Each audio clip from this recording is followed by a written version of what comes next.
Sex is not canceled. Lisa, Rinna, we did a live dance party. That was a blast. You're not alone. You are surrounded by people who love you. To listen now, go to SiriusXM.com or the SiriusXM app.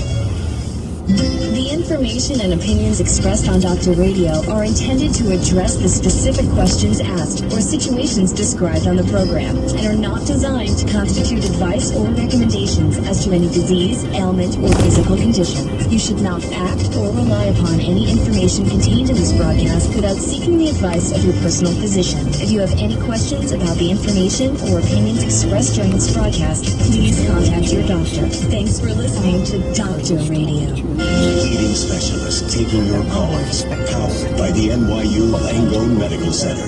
This is Dr. Radio. My name is Luca Di Pietro, and I'm the co-founder of Feed the Front Lines NYC. Feed the Front Lines provides nutritious meals to healthcare workers battling COVID-19 every day.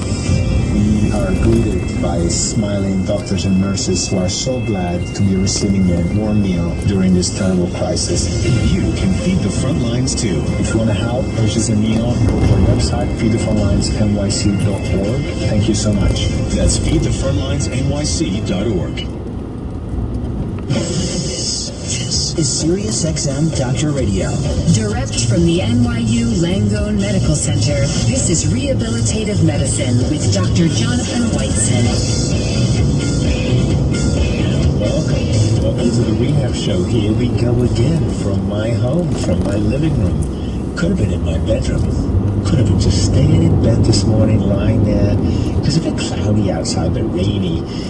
I'm not sure you'd like the thought of me broadcasting from my bedroom, so here I am in the living room, all dressed, decent, shaved, showered, ready for the day. Here I am, and here you are, somewhere across the United States, perhaps even in Canada, perhaps even further afield, listening to Dr. Radio and to the Rehab Show. Welcome. So pleased you've tuned in.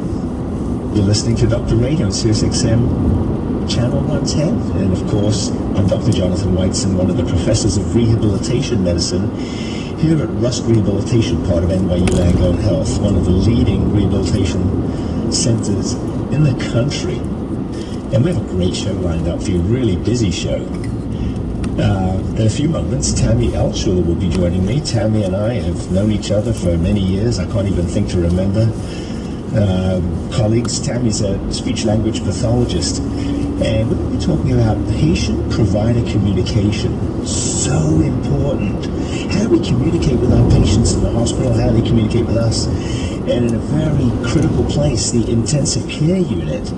Of course, many of our patients with COVID-19 are in the intensive care unit, and lots of challenges. So Tammy will be joining us in a few moments to talk about that. Of course, if you have a question about communication in the hospital, or just in general, a comment or a statement or a question about communication with your providers, give us a call.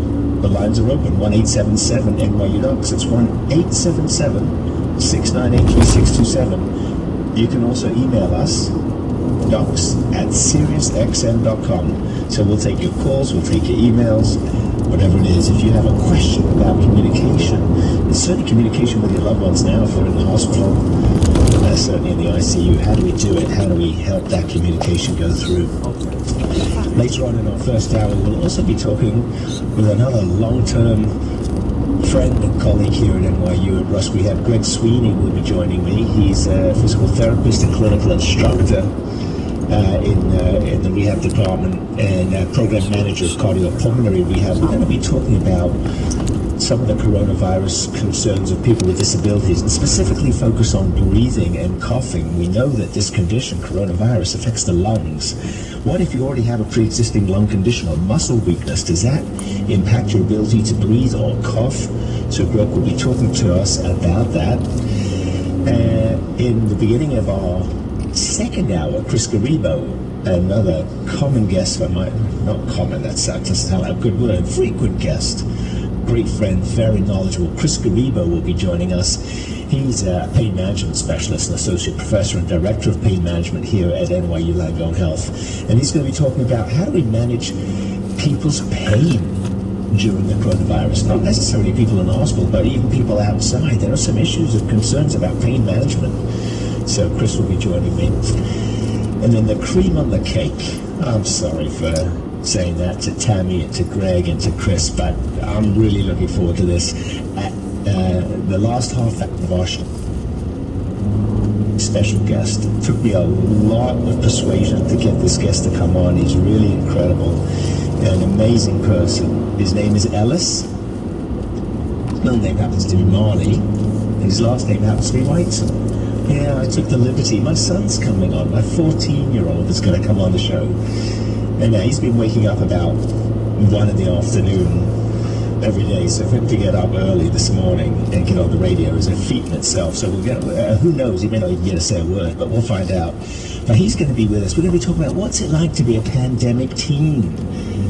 Yeah, it's hard enough. I'm 55 years old. It's hard enough being a grown-up and dealing with this. What's it like for the teenagers? So Ellis will be joining us live in the living room of the Whiteson household on the Upper East Side of Manhattan, and he'll be joining in the conversation. So it's a great show. I'm so pleased you've tuned in, and we're going to have a lot of interesting conversation. Well, before we get to Tammy, a couple of articles which I thought were interesting. One of them published in the New England Journal of Medicine just in the last 10 days. And this was a study actually carried out at NYU, here at New York University Grossman School of Medicine. And it was looking at COVID-19 patients admitted to the hospital with classic signs of heart attacks on their electrocardiograms, on their EKGs. They had changes, electrical changes in the recording, classic signs of a heart attack. But when these patients had the angiogram, the catheter, where they got through the groin or the wrist to look at the arteries of the heart and to open up blockage, there was no blockage. So they had heart attacks, but no blockage. Very interesting. We don't really know exactly what's going on, but it seems to be, this is unusual. Because people who have these kinds of changes, 99.999%, they have blockage, significant blockage in their coronary arteries, and these patients didn't. And we think this is related to maybe some of the unique features of COVID-19, the coronavirus. So more to follow. We don't know the cause of that. Unfortunately, these patients didn't do very well. The in-hospital death rate for these patients is very high, and it might be that the heart is under significant strain from the COVID-19 virus. It may be injuring the blood vessels in different ways. It may be causing poor oxygenation in different ways.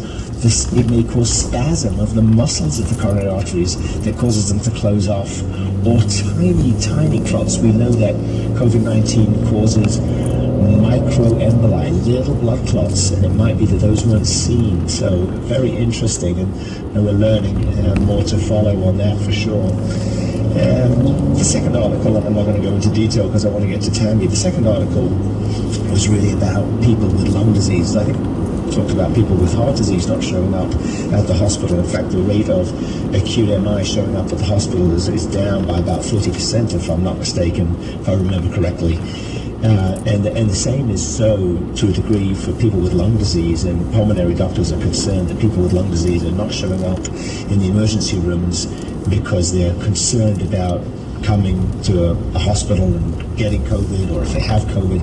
So just to remind people with lung disease, you've got to stay on top of things, and if your symptoms are getting worse, for sure be in touch with your primary care doctor or your pulmonologist. Lots of doctors are doing telemedicine visits now. They can take a look at you and maybe adjust medicines over the phone, over the video call, and let you know what's going on. So, all right, enough about that. Let's talk about patient-provider communication, specifically in the ICU. I want to welcome Tammy Altschuler. Welcome, Tammy. Thank you. Good morning. Good morning. I hope we did